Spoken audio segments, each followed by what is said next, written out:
बिस्मिल्लाहिर्रहमानिर्रहीम। अस्सलाम वालेकुम। आपने देखा कि सज़ा याफ्ता मुजरिम मियां मोहम्मद नवाज शरीफ जो पाकिस्तान से फ़रार हैं, जो पाकिस्तान आने को तैयार नहीं हैं, जो पाकिस्तान के इदारों को मतलूब हैं, जो इश्तिहारी हैं, जो मफरूर हैं, जो भगोड़े हैं, वो जब कुछ और अपीलों में, कुछ और केसेस में जब पाकिस्तान नहीं वापस आ रहे थे तो उनको बार बार नोटिस दिए गए, उनको बार बार तलब किया गया। और ये मैं नहीं कह रहा, अदालत ने अपने फैसले में लिखा है। मैं दो फैसलों का मुकम्मल मतन आपके सामने इसलिए रखूँगा क्योंकि मुझे तो ये पहले से पता था कि नवाज शरीफ के हामी एंकर, नवाज शरीफ के अपनी जमात के लोग ये कहेंगे, देखें जी अभी तो उनकी वालदा की कब्र की मट्टी भी खुश नहीं हुई थी कि नवाज शरीफ को इश्तिहारी करार दे दिया गया। कहा जाएगा कि ये इंतकामी कार्रवाई है, कहा जाएगा कि ये इस्टेब्लिशमेंट ने करवाया है, कहा जाएगा ये फौज ने करवाया है, कहा जाएगा ये हुकूमत ने कराया है, कहा जाएगा ये इमरान खान ने कराया है। हुकूमत पे इल्ज़ाम लगाने हैं, फौज पे इल्ज़ाम लगाने हैं, इस्टेब्लिशमेंट पे इल्ज़ाम लगाने हैं, लेकिन ये नहीं कहना कि सज़ा याफ्ता मुजरिम भगोड़ा जो पाकिस्तान से भागा हुआ है वो अपने हराम के पैसे के लिए, वो अपनी मनी लॉन्ड्रिंग के लिए, वो यहाँ से जो पैसा लूट कर गए, जो डकैती मार कर गए, उन हराम के पैसों को बचाने के लिए, उनके तहफ़्फ़ुज़ के लिए इस हद तक चले गए हैं, इस हद तक गिर गए हैं कि अपनी वालदा को कंधा देने के लिए, अपनी वालदा को कब्र में उतारने के लिए वो शख्स पाकिस्तान नहीं आया। कोई हुकूमत की जानिब से रोक टोक नहीं थी, कोई इस्टेब्लिशमेंट की जानिब से टोक नहीं थी, बल्कि हुकूमत उनको वापस लाने के लिए कोशिश कर रही है। ये नवाज शरीफ के लिए तारीख में अपने आप को कुछ बेहतर अंदाज में लिखवाने का आखिरी मौका था कि वो अपनी माँ के जनाजे में शिरकत के लिए यहाँ पर आ जाते, उनको कब्र में उतारने के लिए आ जाते। कैसा, और मैं ये कई वीडियोज़ में कह चुका हूँ कि जो लोग हराम का पैसा कमाते हैं, जो करप्शन करते हैं, जो लूट मार करते हैं, उन सब के लिए ये एक इबरत है। इबरत, अगर कोई इबरत पकड़े तो, अगर कोई इससे सबक हासिल करे तो, कि अगर आप गरीबों का हक मारेंगे, अगर आप चोरी करेंगे, अगर आप डकैती करेंगे, अगर आप मनी लॉन्ड्रिंग करेंगे, अगर आप लूट मार करेंगे, अगर आप जो है वो दो नंबरी करेंगे, अगर आप हराम का पैसा कमाएंगे, तो फिर नवाज शरीफ की मिसाल आपके सामने है कि हर बेटे की ख्वाहिश होती है कि अल्लाह ताला उसके वालिदैन को लंबी ज़िंदगी दिए, लेकिन जब वो इस दुनिया से अगर जाएं तो वो अपने हाथों से अपनी माँ को, अपने बाप को कब्र में उतारें। लेकिन ये कैसा बदबख्त बेटा है जो करप्शन और लूट मार की वजह से वो पाकिस्तान नहीं आया कि अगर पाकिस्तान आऊँगा तो ये सारा लूटा हुआ पैसा जो है वो मुझे वापस करना पड़ जाएगा। ये कोई नहीं कह रहा, जो उनके हामी एंकर्स हैं, कि वो ना आकर उन्होंने गलत किया है उनकी मजम्मत करें, कहें कि ये उन्होंने अपने आप को मजीद लोगों की नज़रों में गिरा लिया है। इस चीज़ का भी इल्ज़ाम अदालतों पर लगा रहे हैं, जस्टिस आमिर फारूक साहब पर, जस्टिस मोहसिन अख्तर कियानी साहब पर। दोनों फैसलों का मुकम्मल मतन मैं आपके सामने रखता हूँ। ये जो नून लीग के हामी एंकर्स हैं, जब ये बात कहें कि अदालत ने ज़्यादती की है तो ये फैसले मैं दे दूंगा, आप उनको फॉरवर्ड कर दीजिएगा, या ये चीज़ें सुन के आप अपने तौर पर उनको कन्वे कर दीजिएगा कि अदालत ने किस हद तक कोशिश की,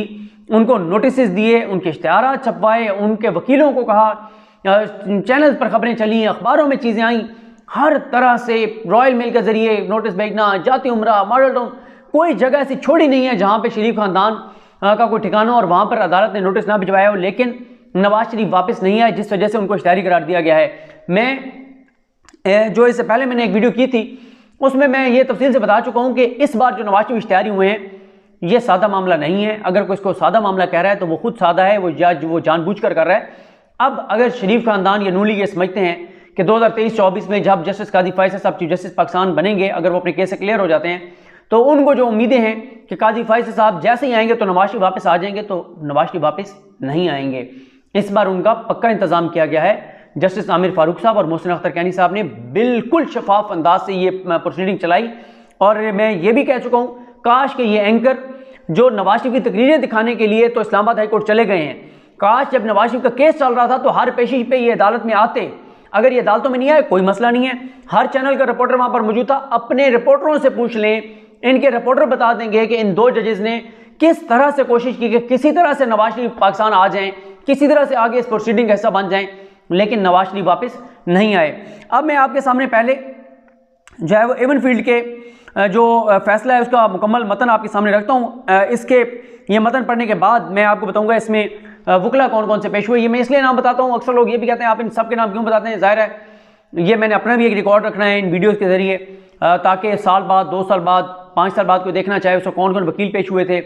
जैसे आज बड़े बड़े केसेस थे, भुट्टो का केस था, यूसुफ रज़ा गिलानी का केस था, नवाज शरीफ की हुकूमत चली गई तो वो केस था, बेनज़ीर की हुकूमत चली गई वो केस था, बड़े बड़े केसेस थे। आज याद नहीं आता कि उस वक्त उनकी जानिब से, किसकी जानिब से कौन वकील पेश हुआ था, तो ये ज़रा रिकॉर्ड भी इससे हो जाता है, रिकॉर्ड में आ जाता है कि कौन किसी की जानिब से पेश हुआ था। तो पैराग्राफ नंबर 1 में लिखा गया है 2 रुकनी बेंच था आमिर फारूक साहब और मोहसिन अख्तर कैनी साहब का, कि साबिक वज़ीर-ए-आज़म मियां नवाज शरीफ की जानिब से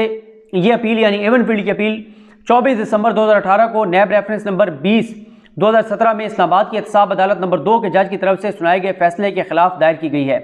जिसमें नवाज शरीफ को 10 साल कैद बामुशक्कत और जुर्माने की सज़ा सुनाई गई। ये जज अरशद मलिक साहब ने फैसला सुनाया था। Paragraph number 2,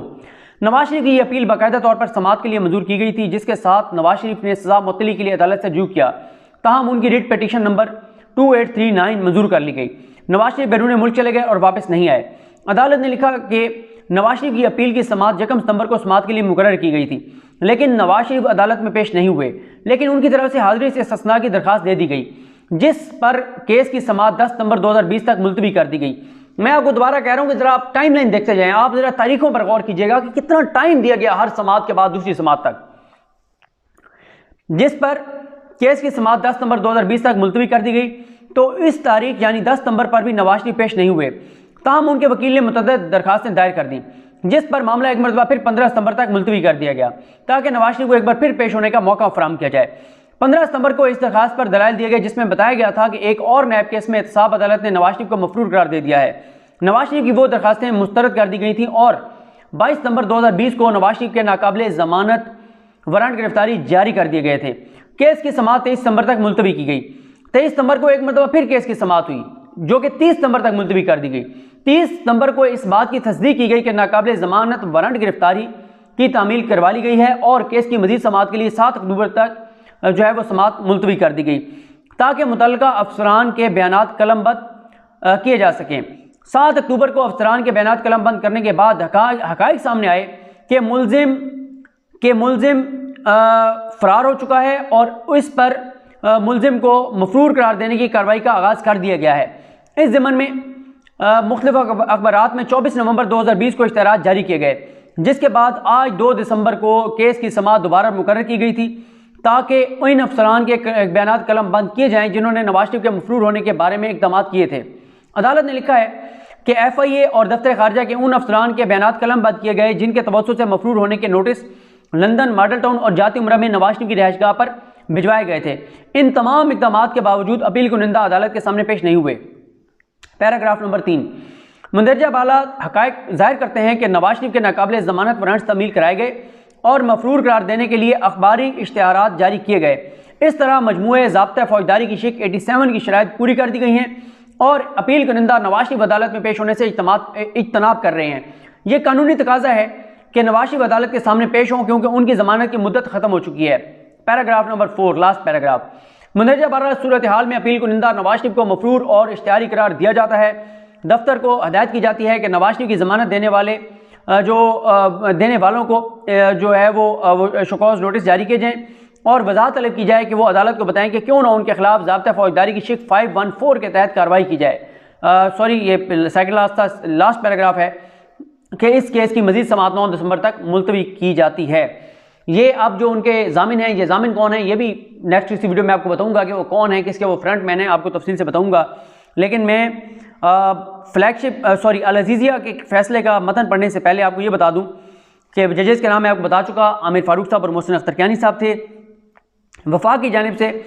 additional attorney general Tariq Mahmood Khokhar पेश हुए, deputy attorney general Syed Mohammad Tayyab, assistant attorney general Saqlain Haider Awan, assistant attorney general Mohammad Nadeem Khan Khakmani, additional prosecutor general नैब Jahanzeb Barmana, deputy prosecutor general नैब इमरानुल हक साहब, Sardar Muzaffar Ahmed Abbasi, special prosecutor general नैब मोहम्मद नईम तारिक सिंघेरा, स्पेशल प्रोसिक्यूटर नैब जलाल हुसैन, वजारत खारजा के यूरोप में director Mohammad Mubashir Khan, assistant legal adviser वजारत खारजा Syed Sarfaraz Raza, assistant director corporate crime circle FIA Ejaz Ahmed और assistant director FIA Lahore Tariq Masood अदालत में पेश हुए। मतलब मैं आपको बता चुका हूँ। अब हम आते हैं इसके ऊपर जो कि है अल अज़ीज़िया का, और अल अज़ीज़िया वाले में मैं आपको बता दूं कि ये जो नाम मैंने सारे लिए, ये तमाम लोग जो है वो सारे ये भी सेम यही लोग थे जो पेश हुए। लेकिन अब मैं आपको बताता हूं कि इसकी टाइमलाइन ज़रा सुन लें। पिछले की भी आपने टाइमलाइन सुन ली थी, अब भी टाइमलाइन सुन लें। साबिक़ वज़ीर-ए-आज़म नवाज शरीफ की जानिब से ये अपील 24 दिसंबर 2018 को नैब रेफरेंस नंबर 19, वो रेफरेंस नंबर 20 से पहले 19 में इस्लामाबाद की एहतसाब अदालत नंबर 2 की तरफ से सुनाए गए फैसले के खिलाफ दायर की गई है, जिसमें नवाज शरीफ को 7 साल कैद व मुशक्कत और जुर्माने की सज़ा सुनाई गई है। नवाज शरीफ की ये अपील बाकायदा तौर पर समाअत के लिए मंजूर की गई थी, जिसके बाद नवाज शरीफ ने सज़ा मुअत्तली के लिए दोबारा अदालत से रुजू किया, ताहम उनकी दरख्वास्त मुस्तरद कर दी गई थी। ताहम 29 अक्टूबर 2019 को रिट पिटीशन पर एक फैसले के बाद उनकी सज़ा मुअत्तल कर दी गई थी, क्योंकि नवाज शरीफ को 8 हफ्तों के लिए जमानत दे दी गई थी हेल्थ ग्राउंड पर। इस दौरान नवाज शरीफ बैरून मुल्क चले गए और 8 हफ्ते गुजरने के बावजूद वापस नहीं आए। जिस फैसले में नवाज शरीफ को 8 हफ्तों की जमानत दी गई थी, उस फैसले में लिखा गया था कि अगर नवाज शरीफ जमानत में मजीद तोसी चाहते होंगे तो वो जमानत में तोसी के लिए पंजाब हुकूमत से रजू करेंगे। नवाज शरीफ ने पंजाब हुकूमत से रजू किया, लेकिन उनकी दरख्वास्त 27 फरवरी को मुस्तरद कर दी गई। 27 फरवरी 2020 अदालत ने लिखा कि नवाज शरीफ की अपील की समाअत 1 सितंबर को समाअत के लिए मुकर्रर की गई थी, लेकिन नवाज शरीफ अदालत में पेश नहीं हुए, लेकिन उनकी तरफ से हाजिरी से इस्तिस्ना की दरख्वास्त दी गई थी, जिस पर आगे जो है ना वो मैं बिल्कुल इसलिए नहीं पढ़ रहा कि आगे बाकी जो फैक्ट्स हैं वो मुकम्मल वही हैं जो कि मैं आपके सामने पहले जो है वो रख चुका हूँ। पूरी वही चीज़ें हैं। इसके बाद जो पिछले फैसले में था वही था। मैं आपका भी टाइम ज़ाया नहीं करना चाहता, लेकिन मैं आपको ये बता देना चाहता हूँ कि अदालत ने अपने फैसले में बार बार लिखा है और वाज़े लिखा है कि हमने नवाज शरीफ को हर हवाले से अप्रोच किया, नवाज शरीफ के वकीलों के ज़रिए अप्रोच किया, अखबारात के ज़रिए अप्रोच किया, नोटिस के ज़रिए अप्रोच किया, जाती उमरा, मॉडल टाउन, एवनफील्ड फ्लैट्स, हर जगह के ऊपर हमने नवाज शरीफ को अप्रोच किया और उसको बताया कि ए सज़ा याफ्ता मुजरिम, ए मफरूर, ए इश्तिहारी, ए भगोड़े, तुम्हें पाकिस्तान की अदालत तलब करती है, पाकिस्तान पहुँचो। लेकिन वो इश्तिहारी जानबूझकर पाकिस्तान नहीं आ रहा। मैं इसलिए कह रहा हूँ कि आप कहेंगे इश्तिहारी तो इन्होंने बाद में करार दिया, नहीं, ये पहले भी एक केस में इश्तिहारी हैं जो कि तोशाखाना रेफरेंस था। तो अब इनको अल अज़ीज़िया और एवनफील्ड में जो है वो इश्तिहारी करार दिया गया है, और फ्लैगशिप में भी इश्तिहारी है एक तरह से, क्योंकि फ्लैगशिप भी इन्हीं के साथ जुड़ा हुआ केस है। अब एक मरतबा फिर इन्होंने इश्तिहारी होना है, और वो होना है जो इनका मुल्ज़िम मुश्किल रहमान मीडिया डॉन, उसके साथ जो इनका केस है जो लाहौर में चल रहा है, उसमें इन्होंने इश्तिहारी होना है, और उसमें इनके को इश्तिहारी करार देने की कार्रवाई जो है वो जारी है। मुझे अपनी दुआ में याद रखें। अल्लाह करीम हम सबको हामी नासरो। अल्लाह हाफ़िज़।